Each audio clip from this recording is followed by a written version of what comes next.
नमस्कार साथियों, how are you all. YouTube channel recycle rankers में मैं अभय सिंह लोधी आपका हार्दिक स्वागत करता हूं। दोस्तों, एक इंग्लिश का एक अच्छा सा फ्रेज है कि take risk in your life if you want to win. अगर आपको जीतना है तो आपको कंफर्ट जोन से बाहर निकलना पड़ेगा और आपको रिस्क लेना होगा। तो दोस्तों, आज के इस सेशन में मैं आपके साथ डिस्कस करूंगा sequence and series. Sequence and series का ये फर्स्ट लेक्चर है। इसमें हम लोग स्टार्ट कर रहे हैं। इससे पहले मैं आपके साथ डिस्कस किया हूँ logarithms, complex number and matrices. अगर आपने वो वीडियोस नहीं देखे हैं तो दोस्तों लिंक डिस्क्रिप्शन बॉक्स में है, या फिर आप हमारी प्लेलिस्ट में जा कर के उन वीडियोज़ को ज़रूर देखें। तो दोस्तों, ये जो चैप्टर है हमारा सीक्वेंस एंड सीरीज, इसकी उत्पत्ति कैसे हुई, ये कहाँ पर से आया, कैसे जनरेट हुआ, इसके पीछे एक छोटी सी बहुत क्यूट सी कहानी है। मैं उस कहानी को आपके साथ डिस्कस करना चाहूँगा पहले कि यार काफ़ी समय पहले की बात है। जर्मनी में एक ऐसा बच्चा था, एक छोटे से बच्चे की कहानी है। उस बच्चे की उम्र अगर देखी जाए तो उस समय जो उम्र थी उसकी, वो थी यार दोस्त 7 ईयर ओल्ड। 7 साल के बच्चे की ये कहानी शुरू होती है। लेकिन उसके पहले 3 साल की उम्र में ही उसने एक बार अपने पिताजी के साथ में हिसाब करते हुए उनका कैलकुलेशन बताया कि पिताजी आपका कैलकुलेशन यहाँ पर गलत है। लेकिन उन्होंने तो इतना ध्यान नहीं दिया। लेकिन अब 7 साल का बच्चा हो चुका है और वो स्कूल गया। स्कूल में जनरल जज से हम लोग जानते हैं कि यार हमारे जो पीरियड शुरू होते हैं वो होता है 1, 2, 3 एंड 4। ये 4 पीरियड होते हैं। उसके बाद थोड़ा सा लंच ब्रेक होता है and 5th, 6th and 7 and 8th, कुछ ऐसे करके ये पीरियड होते हैं। 8th पीरियड अधिकतर स्कूलों में होते हैं। तो जनरल जब 7th क्लास का एक बच्चा 8th पीरियड में था, अब 8th पीरियड में कुछ ऐसी सिचुएशन होती है हमेशा से कि यार कितना जल्दी हमारी क्लासें ओवर हों और हम लोग दीवार फाने, गेट फाने और हम अपने घर पहुंच जाएं।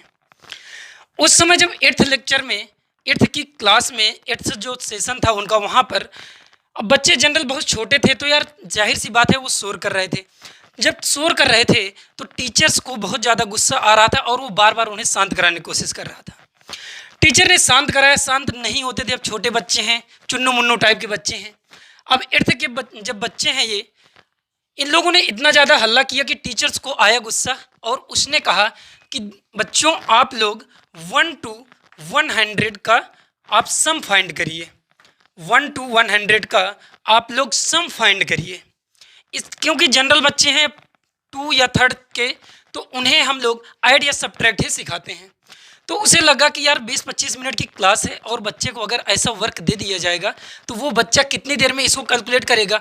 जनरल यार बच्चे लिखेंगे तो अगर उसे कैलकुलेट करेंगे 1, 2, 3, 4, 5, 6, 7, 8, 9 एंड 10, इसको पहले ऐड करेंगे। फिर उसके बाद आएंगे 11, 12, 13, 14, 15, 16, 17 एंड 18, 19 एंड 20, ऐसे करके ये सारी लाइनें लिखेंगे। 31 लिखेंगे, फिर उसका 41 लिखेंगे, ये लाइन्स होगी। एंड एंड में आप आएंगे 91, 92, 93, 94, 95, 96 एंड 97, 98, 99 एंड 100। तो यार 20-25 मिनट का अगर समय दिया जा रहा है बच्चे को, तो 3rd या 2nd के बच्चे इसको कैलकुलेट करने में ही उनका समय गुजर जाएगा और इस प्रकार से क्लास ओवर हो जाएगी, ऐसा टीचर सोच रहा था। और उसके बाद में बच्चे चले जाएंगे और बच्चों को शोरगुल भी नहीं होगा। तो जनरल बच्चों ने कुछ इस तरह से चालू किया। लेकिन एक ही बच्चा था यार वहाँ पर, कार्ल फ्रेडरिक गॉस नाम का। कार्ल फ्रेडरिक गॉस नाम का एक बच्चा था जिसने ऐसा कुछ नहीं किया। उसने बहुत ही जल्द एक ऐसा सॉल्यूशन लेकर के आया कि यार उसका सॉल्यूशन था 50-50। अब इस सॉल्यूशन को लेकर के वो टीचर्स के पास पहुंच गया 2 मिनट के बाद में और उन्हें बताया कि सर मेरा ये आंसर आ गया है। टीचर्स को ये बात बड़ी अचंभित लगी कि 1 to 100 का सम और 2 या 3 मिनट्स के अंदर एक बच्चे ने बता दिया। तो यार इसमें थोड़ा सा लॉजिक तो है ही। लेकिन उसने उसकी नहीं सुनी। उसने कहा कि दोबारा से करिए जाके, आपने सही नहीं किया है। क्योंकि उसने कहा मेरा सॉल्यूशन हो गया है, लेकिन उसने ये नहीं कहा कि मेरा आंसर कितना आया है। जब उसको दोबारा बच्चा गया, फिर से बताया कि सर मेरा आंसर आया है, कितना आया है, 50-50। अब टीचर्स को लगा कि बच्चा 50-50 बात कर रहा है, मीन्स कि कुछ ऐसी बात कर रहा है कि यार कुछ समझ में नहीं आ रही। लेकिन उसके बाद में जब तिबारा वो बच्चा जाता है तो भी वो टीचर्स नहीं सुनता है और ये बात लेकर के वो बच्चा प्रिंसिपल के पास पहुंच जाता है। और प्रिंसिपल यहाँ पर जो होता है वो यार एक प्रोफेसर होता है, और प्रोफेसर भी वो है आपकी गणित सब्जेक्ट का। जब मैथ्स का प्रोफेसर है और उसने कहा कि ये मैथ्स की प्रॉब्लम है 1 to 100, किस प्रकार से उन्होंने सॉल्व किया है। प्रोफेसर ने इतना जल्दी से सॉल्व किया, तब भी उसे 25 मिनट उस समय लगे थे। अब टीचर्स ने, अब जैसे प्रोफेसर है तो उसको, प्रोफेसर को तो जल्दी सॉल्व करना चाहिए, लेकिन उसने जब बच्चे का तरीका देखा कि यार बच्चे ने इस क्वेश्चन को किस प्रकार से सॉल्व किया है। अब देखिए जनरल जो बच्चे थे उन्होंने तो इस पर ये यूज किया था, लेकिन इसको यूज करने के लिए उसने किया कि यार उसने बताया 1 2 3 4 एंड उसने ऐसे ऐसे नंबर्स लिखे एंड एंड में बताया आपको 96 97 98 99 एंड 100। उसने 1 to 100 तक के काउंट्स लिखे और उसने कहा सर मैंने सबसे पहले आपका एक पेयर क्रिएट किया है 1 and 100 का, सेकंड मैंने एक क्रिएट किया है आपका पेयर 2 and 99 का, थर्ड मैंने पेयर क्रिएट किया 98 का, फोर्थ पेयर क्रिएट किया 4 and 97 का। इस प्रकार से उसने टोटल नंबर्स के पेयर क्रिएट किए हैं। उसने किस प्रकार से किया है, 1 प्लस मैंने बताया 100 का एक पेयर उसने सम किया, सेकंड उसने किया 2 प्लस 99 एंड थर्ड किया 3 प्लस 98 4 प्लस 97। ये उसने सारे सम क्रिएट किए। इनको सम करने के बाद में उसने बताया कि ये मेरा आया है 101, ये भी आ गया 101 एंड ये दोस्त आ गया 101। इस प्रकार से जितने रिमेनिंग टर्म्स हैं यार, इस प्रकार के कितने टर्म्स बनेंगे। अगर 2 2 का सम ले रहे हैं हम, 2 2 के पेयर्स उसने बनाए थे। उसने कहा कि मैंने इसे सॉल्व किए हैं पेयर बना के, या हम कहें इसे उसने सॉल्व किए थे गुच्छे बना करके। गुच्छे बनाकर जब उसने सॉल्व किया यार, ये टोटल नंबर्स था, इनका जो सम था 101 था एंड टोटल नंबर्स थे हमारे 50। जब 50 आपके पेयर्स थे, इनको आपस में मल्टीप्लाई कर दिया। मल्टीप्लाई करने के बाद में उसने बताया कि यार मेरा आंसर आ गया है 50-50। प्रोफेसर अचंभित रह गया कि यार ये 50-50 और इतना साधारण, इस बच्चे में कुछ तो खास बात है। इसके लिए उन्होंने, इसके पहले पूरे जर्मनी में ऐसा कभी नहीं हुआ था कि किसी ने पेयर या गुच्छे बना करके किसी क्वेश्चंस को सॉल्व किया हो। अब जब बात पूरे जर्मनी में ये फैल गई, उसके बाद में ये बात को उसने वर्ल्ड लेवल में भी आउट की गई। वर्ल्ड लेवल में जाने के बाद में वहाँ पर भी पता चला कि आज तक पूरे वर्ल्ड में कोई भी ऐसा मैथमेटिशियन नहीं हुआ है जिसने कभी पेयर बना करके इन क्वेश्चंस को सॉल्व किया हो। तो दोस्तों ये आंसर उसका 50-50 रहा। कुछ ये कहानी थी इस बच्चे की, एक छोटे से बच्चे की, जिसका नाम है, आज हम उस नाम से जानते हैं उसको, कार्ल फ्रेडरिक गॉस।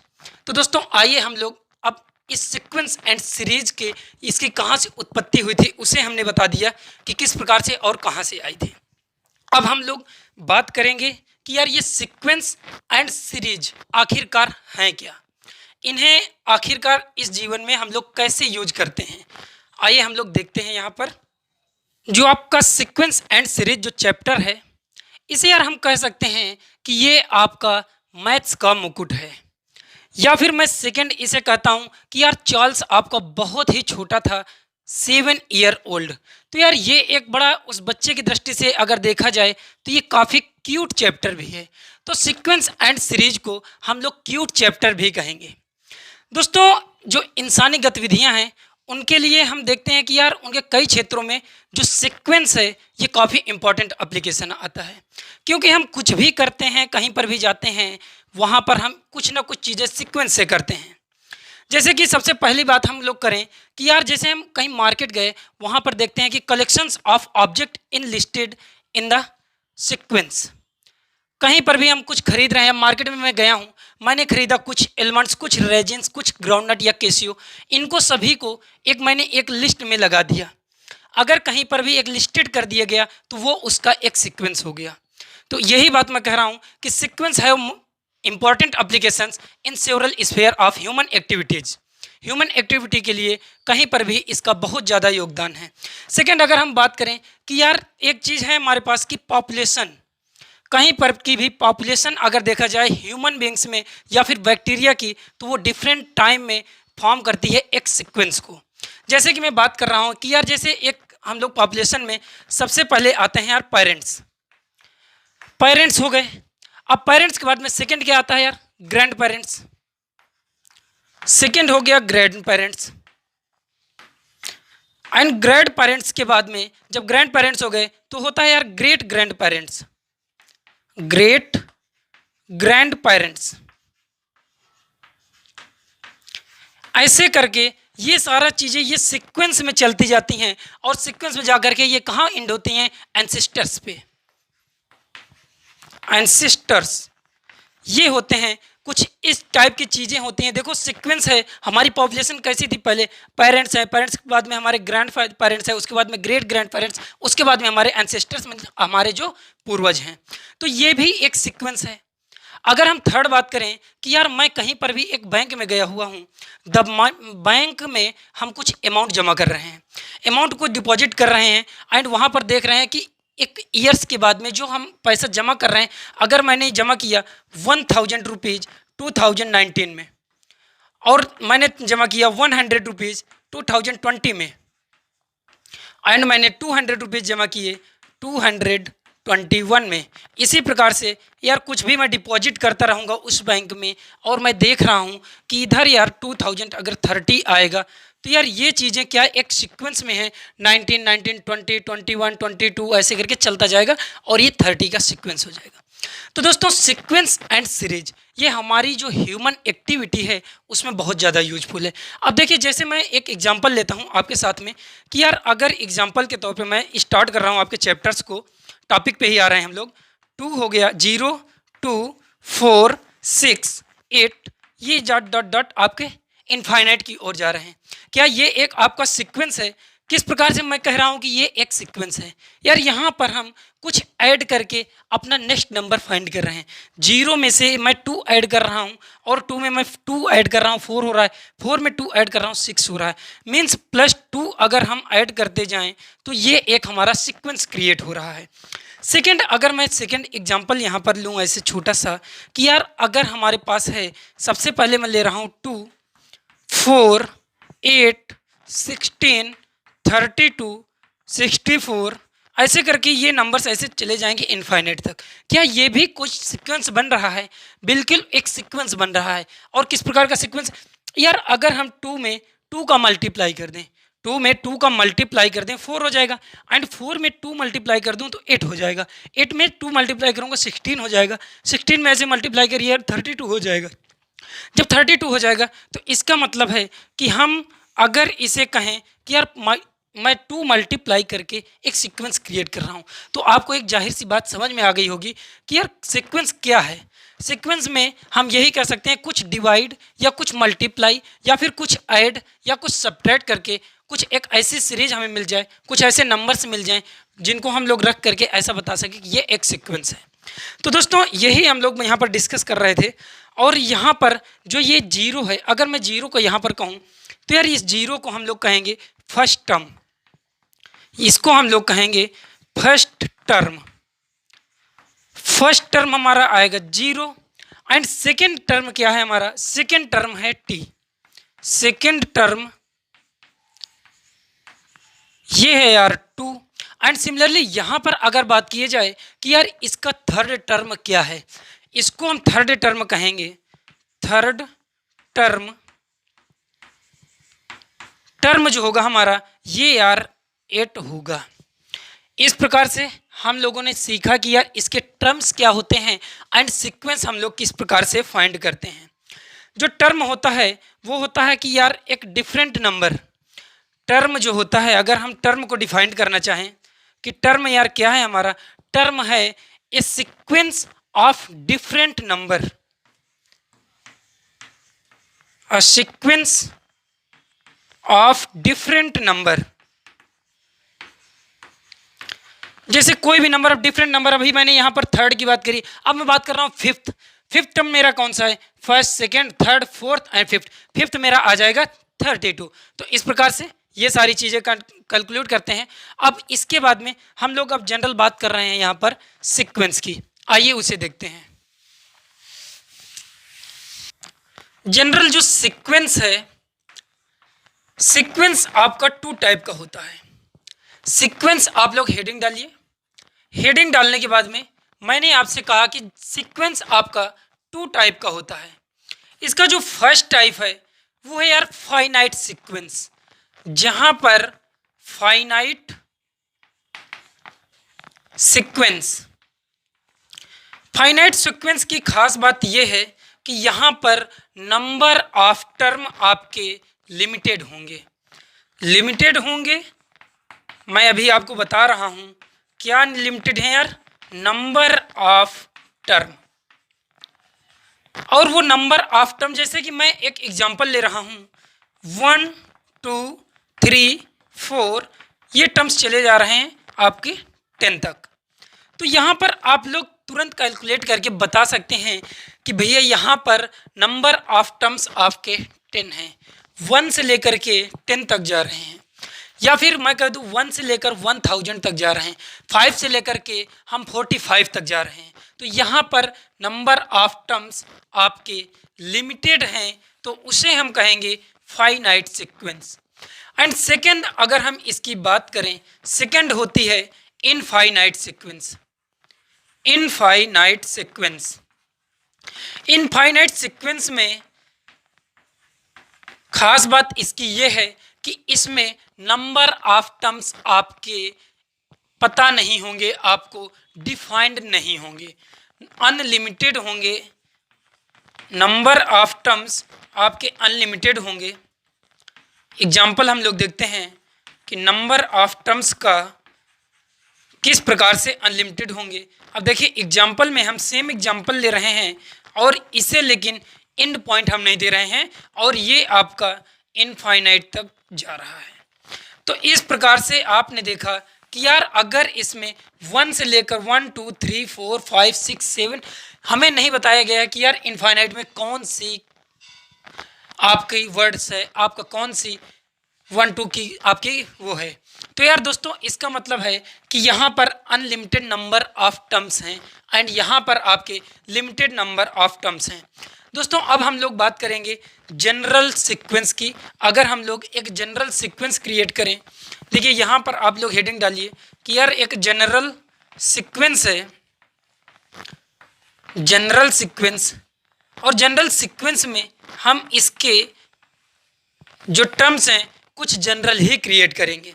अगर हम फर्स्ट टर्म को कह दें कि यार ये है मेरा A1 एंड सेकेंड टर्म्स है A2, थर्ड टर्म्स है A3 एंड एक टर्म्स 4 है हमारा A4, ये जा करके एंड लास्ट है आपका AN करके आपका लास्ट टर्म्स है। तो हमने एक क्रिएट किया है एक जनरल सीक्वेंस, और इस जनरल सीक्वेंस में आपका A1 जो है, A1 जो स्टैंड कर रहा है यार, ये है हमारा फर्स्ट टर्म, और सेकंड जो है हमारा A2 है हमारा सेकंड टर्म। आपको एक छोटी छोटी सी भी बातें हम लोग यहाँ पर बता रहे हैं क्योंकि ये फर्स्ट चैप्टर है और अभी हमने इसको पहला ही लेक्चर है, इसलिए छोटी छोटी चीज़ें लेकर के चलना पड़ेगा। एंड जो जैसे यहाँ पर A3 है, ये हो जाएगा आपका थर्ड टर्म। एंड लास्ट में हम लोग देख रहे हैं कि यार अगर लास्ट टर्म को देखा जाए वहाँ पर लिखा है AN, अगर ये थर्ड टर्म है तो यार इसे हम कह सकते हैं nth टर्म, बिल्कुल कह सकते हैं। तो AN पे आप नोट कर लीजिए, ये है हमारा nth टर्म। तो दोस्तों इस प्रकार से हमने देखा कि जनरल सीक्वेंस आपका क्या है, और हमने ये भी देखा कि सीक्वेंस के कितने टाइप हैं। सीक्वेंस मेरी 2 टाइप्स की है, फाइनाइट एंड इनफाइनाइट, दोनों के बारे में हमने डिस्कस किया है। आप लोग जनरल चीज़ें सीख चुके होंगे। अब हम लोग एक छोटा सा एग्जांपल लेते हैं और उसके जनरल टर्म्स फाइंड करने की कोशिश करते हैं। तो आइए देखते हैं उस एग्जांपल को। वो एग्जांपल है यहाँ पर दिया हुआ कि यार राइट करना, हमें लिखना है उसके फर्स्ट 3 टर्म्स, इसके 3 टर्म्स लिखने हैं और वो भी फर्स्ट पहले से ही। और उसने एक जनरल हमें दे करके रखा है कि यार AN एक टर्म्स है जिसको हमें जनरल वेज में दे करके रखा है 2n+5 है। एंड सेकेंड भी ऐसे ही दिया है कि यार AN दिया हुआ है और ये इक्वल है 9n-3/4 के। हमें इनके फर्स्ट 3 टर्म्स फाइंड करने हैं। तो दोस्तों जैसे कि हमने अभी डिस्कस किया आपके साथ में कि यार अगर हम लोग थर्ड टर्म कर रहे थे तो उसे A3 लिख रहे थे, सेकेंड टर्म्स लिख रहे थे उसे A2 लिख रहे थे, लेकिन यहाँ पर अगर हमारा AN दिया है तो ये nth टर्म हमें दिया हुआ है। क्या हम अगर उसने कहा है कि फर्स्ट 3 टर्म्स हमें फाइंड करना है, फर्स्ट 3 टर्म फाइंड करना मीन्स A1 A2 A3 हमें फाइंड किए हैं, तो इसका मतलब है कि यार n की वैल्यू क्या उसने डिफरेंट डिफरेंट पुट किया है, पहले 1 पुट किया होगा A1 एंड n की वैल्यू 2 पुट किया होगा तो A2, n की जो 3 वैल्यू पुट किया होगा तब आया है आपका A3। तो यहाँ पर हम लोग सॉल्व करेंगे। सबसे पहले तो हम लोग सॉल्व करते हैं इसके लिए कि यार हमारी जो फर्स्ट n की वैल्यूज़ है पुट करेंगे हम लोग n इक्वल टू 1 2 3 और हमें गिवन क्या है यार, एक छोटा सा AN दिया है, nth टर्म दिया हुआ है मेरा। अगर जो मुझे गिवन है उसकी हम बात करें तो यार मुझे गिवन है AN equal to 2n+5। n की वैल्यू आप पुट कर लीजिए इसमें 1 2 3। सबसे पहले हम 1 पुट कर रहे हैं तो A1 हो जाएगा, A1 हो जाएगा 2 × 1 + 5 मीन्स ये आपका 7 के इक्वल हो गया। इसी प्रकार से सिमिलर आप निकाल दिए यार A2 हो जाएगा 2 × 2 + 5, ये आपका 9 के इक्वल हो जाएगा। A3 आपका क्या हो जाएगा 2 × 3 + 5, ये हो जाएगा आपका 11 के इक्वल। फर्स्ट 3 टर्म्स फाइंड करने थे और हमने फर्स्ट 3 टर्म्स इनके फाइंड कर लिए हैं। सेकेंड उसने क्या कहा है कि यार AN इक्वल है n-3/4, वही चीज़ करेंगे यार सॉल्यूशंस पे। सॉल्यूशंस में हम वही करेंगे कि n की वैल्यू हम लोग साइमल्टेनियसली 1 2 3 पुट करेंगे। इस nth टर्म में सबसे पहले हम लोग A1 निकालेंगे। A1 हमारा हो जाएगा 1 - 3/4। 1 - 3/4 को जब आप सॉल्व करेंगे तो दोस्त ये जानते हो कितना हो जाएगा -2/4। -2/4 होता है, -2/4 आपका इक्वल है यार -1/4 के। मीन्स आपका A1 आ गया है -1/4। अब A2 आप फाइंड करेंगे, A2 हो जाएगा 2 वैल्यू पुट कर दीजिए 2 - 3/4। 2 - 3/4 आप जब इसे पुट करेंगे तो ये आ जाएगा -1/4, -1/4 आ जाएगा। एंड जब A3 आप पुट करेंगे, A3 आपका क्या आ जाएगा यार, इसमें आप पुट करिए 3 पुट करेंगे तो ये हो जाएगा 3 - 3/4 मीन्स ये वैल्यू आपकी 0 आ गई है। आई होप कि ये चीज़ आपको समझ में आ रही होगी। A1 A2 आपका आ गया -1/4। एक चीज़ हमने यहाँ पर थोड़ी सी मिस्टेक करी यार, ये हो जाएगा -1/2। जो आपका A1 है फर्स्ट टर्म्स वो आ जाएगा -1/2। इस प्रकार से हमने इसके भी देख रहे हैं आपकी यार A1 A2 A3 हमने फाइंड कर लिया है। क्या हम इसे एक सीक्वेंस में क्रिएट करते हैं? देखिए सीक्वेंस आपका अगर हम पूछें कि यार कभी सीक्वेंस कोई पूछ ले आपसे कि सीक्वेंस क्या आएगा, सीक्वेंस आपका हम लोग लिखेंगे कि यार पहले A1 जो आया है 7, 9, 11, ये आपका एक सीक्वेंस हो जाएगा। अगर यहाँ पर जनरल हम एक सीक्वेंस की बात करें कि यार इसका सीक्वेंस क्या आएगा, इसका जो सीक्वेंस आएगा ये हो जाएगा यार फर्स्ट टर्म्स -1/2, सेकेंड है आपका -1/4 एंड थर्ड टर्म है आपका 0। अब इस सीक्वेंस में मैं एक चीज़ आपको और बताने जा रहा हूँ कि यार एक चीज़ आप देख रहे हैं, इसका सीक्वेंस हम कह रहे हैं। सीक्वेंस का मतलब है कि कुछ ना कुछ हम इसमें ऐड कर रहे होंगे, इसके फर्स्ट नंबर में या सेकेंड नंबर में, या कुछ सब्ट्रैक्ट कर रहे होंगे या फिर मल्टीप्लाई या फिर डिवाइड कर रहे होंगे। तो यहाँ पर हम लोग क्या कर रहे हैं, यहाँ पर जनरल हो ये रहा है कि यार +2 हर एक टर्म्स में 2 आप ऐड करते जाइए। इस प्रकार से आपका नेक्स्ट टर्म्स फाइंड होता जा रहा है। यहाँ पर +2 हम फाइंड कर रहे हैं। देखिए 7 + 2 9 हो जाएगा, 9 + 2 11 हो जाएगा। सिमिलर अगर इस सीक्वेंस में हम लोग बात करें कि यार यहाँ पर हम लोग ऐसा क्या कर रहे हैं कि ये -1/2 -1/4 एंड 0 एंड जो आगे आएगा ये 1/4 होगा। यहाँ पर भी आप देख रहे हैं कि यार इस सीक्वेंस में भी हम लोग कुछ ऐड कर रहे हैं, और वो ऐड क्या कर रहे हैं यार +1/4 ऐड कर रहे हैं।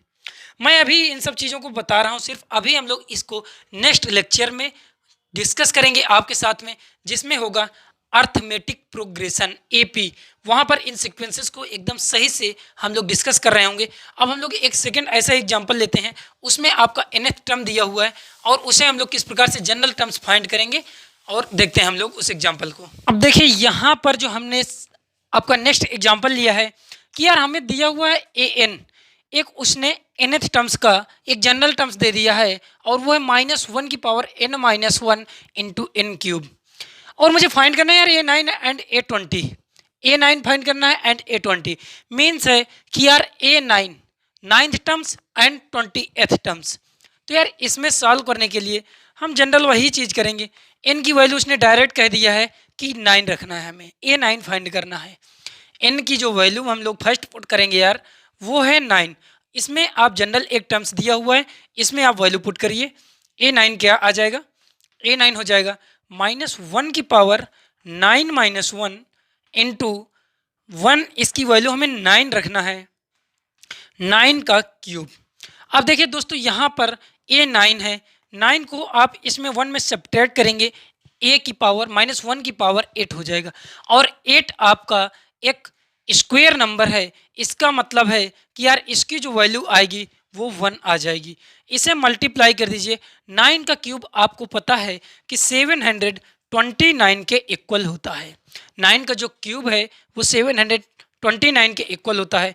इस प्रकार से हमने देखा कि यार हमारा जो A9 आ गया, जो हमसे पूछा जा रहा था कि यार A9 फाइंड करिए, वो आपका 729 के इक्वल आ गया। सेकेंड उसने कहा कि A20 फाइंड करिए।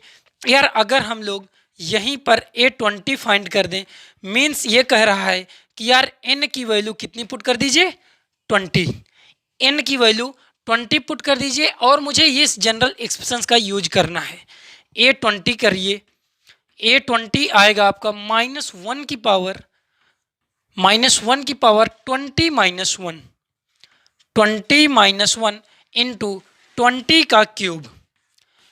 इस प्रकार से इस जनरल टर्म्स में मैंने n की वैल्यू पुट किया है। सिंपल इसे सॉल्व करेंगे, 20-1 ये कितना आ जाएगा, 19। 19 एक प्राइम नंबर है।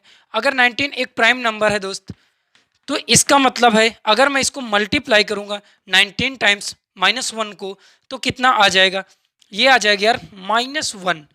इसका मतलब है -1 से मल्टीप्लाई कर दीजिए और 20 का क्यूब आप पुट कर दीजिए। 20 का जो क्यूब होगा वो यार 8000 के इक्वल होगा। इस प्रकार से हमारा जो फाइनल जो टर्म्स आया है A20 वो यार आ गया है -8000। तो इस प्रकार से कभी भी कोई भी जनरल टर्म्स हमें दिया हुआ होगा और उसमें हमें बता रहा होगा कि यार इसका ये टर्म्स फाइंड करिए, तो ये बात रही एक जनरल टर्म्स को फाइंड करने की। और पिछली हमने बात किया था किस चीज़ को हम लोग सीक्वेंस कहते हैं और सीक्वेंस को किस तरह से पुट करते हैं।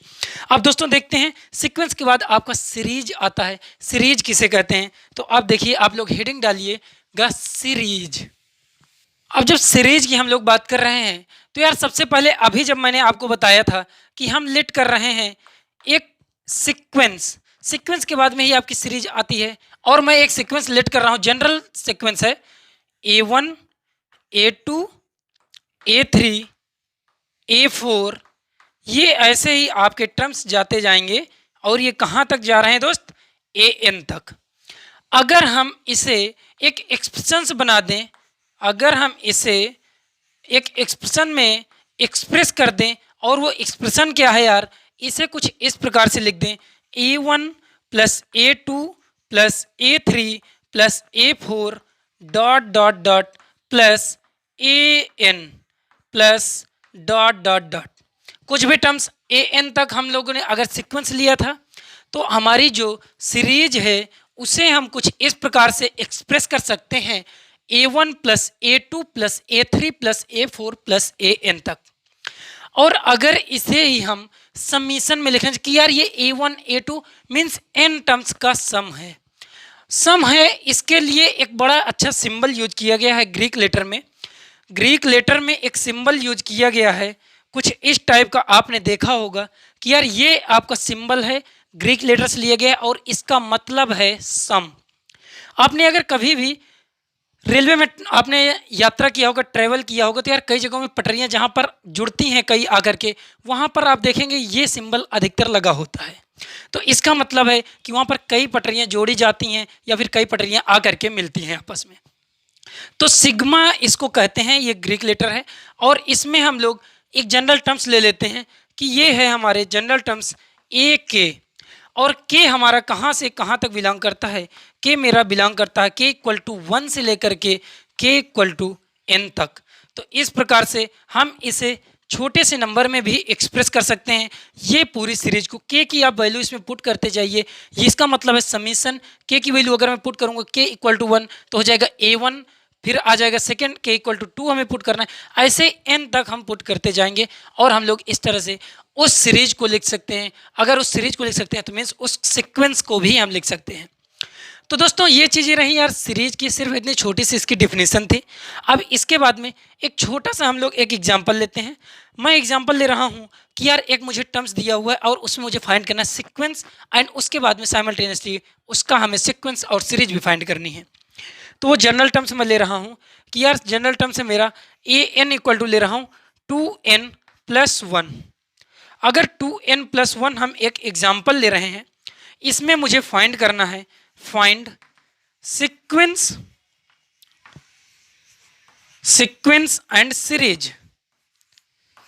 बड़ी मज़ेदार है यार सीक्वेंस एंड सीरीज। अभी तो हमने स्टार्ट किया है, आप लोग साथ बने रहें, हम इसके सारे टॉपिक्स रिलेट करेंगे, आपके साथ में सारे टॉपिक्स आपके साथ डिस्कस करेंगे।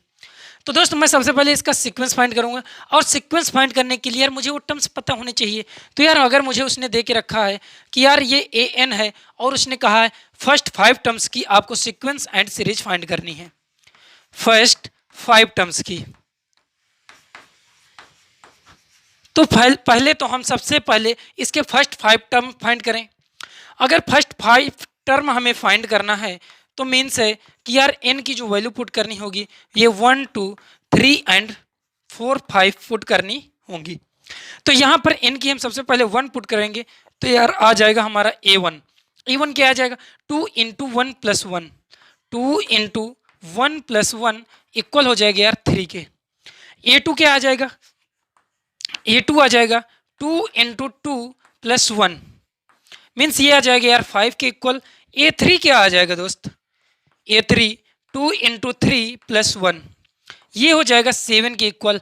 a4 क्या आ जाएगा, a4 आप इसमें पुट करिए ना यार n की वैल्यू 4, ये हो जाएगा 2 × 4 + 1 मीन्स ये आ गया आपका 9 के इक्वल। सिमिलरली a5 भी आप फाइंड कर लीजिए, a5 हो जाएगा 2 × 5 + 1 मीन्स ये आ गया आपका 11। यार ये टर्म्स हमें फाइंड हो गए हैं, क्या सीक्वेंस लिख दें, सीक्वेंस लिख लीजिए, यस सीक्वेंस। अब सीक्वेंस में हमने कहा कि यार इन्हीं टर्म्स को आप वैसे ही लिख दीजिए जैसे a1 था, a1, a2, a3, a4 and a5। a1 की वैल्यू है मेरी 3, a1 रख दीजिए यार 3, a2 रख दीजिए 5, a3 रख दीजिए 7, a4 रख दीजिए 9 एंड a5 हो जाएगा हमारा 11। तो ये दोस्त रही इसका सीक्वेंस। और अगर हम लोग यहीं पर बात करें कि यार उसने कहा है कि आप इसका सीरीज भी बताइए, तो सीरीज इसकी क्या हो जाएगी, इस सीरीज को हम लिख सकते हैं सिर्फ ऐसे एक्सप्रेस कर दिया जाए, इन्हीं के टर्म्स को सम में लिख दिया जाए 3 + 5 + 7 + 9 + 11। तो यार ये आपका हो जाता है एक सीरीज। तो दोनों चीज़ों में सिर्फ इतना ही डिफरेंस है, अगर कहीं पर सम में लिखी हुई हो कोई भी सीक्वेंस को, अगर सिर्फ उसको ऐड या सब्ट्रैक्ट करके लिख दिया जाए, ऐड करके लिख दिया जाएगा तो वो आपका हो जाएगा सीरीज। लेकिन जब वही टर्म्स आपके सिर्फ टर्म्स लिखे हो सीक्वेंस से तो उन्हें हम कहेंगे सीक्वेंस। तो दोस्तों आज की क्लास में हम लोगों ने जो चीज़ें सीखी है कि यार सीक्वेंस क्या होता है एंड सीरीज क्या होता है, हम लोग किस प्रकार से कोई जनरल टर्म्स को दिया हुआ होता है और उसके बाद में हम उस टर्म्स को फाइंड करते हैं, या एक nth टर्म दे दिया हमें, या 20th टर्म दे दिया, या फिर 25th टर्म दे दिया जाए हमें, तो हम उनको किस प्रकार से फाइंड करते हैं। आज के इस क्लास को हमने बहुत अच्छे से आपके साथ डिस्कस किया है। तो दोस्तों आज की क्लास को हम यहीं पर रखते हैं और नेक्स्ट क्लास में मैं आपके साथ डिस्कस करूंगा अर्थमेटिक प्रोग्रेशन, जिसे हम शॉर्ट में कहते हैं एपी, जिसका सेकंड लेक्चर होगा। आप लोग बने रहिए हमारे साथ। यूट्यूब चैनल साइकिल एंकर्स को देखने के लिए आपका बहुत बहुत धन्यवाद, बहुत बहुत शुक्रिया।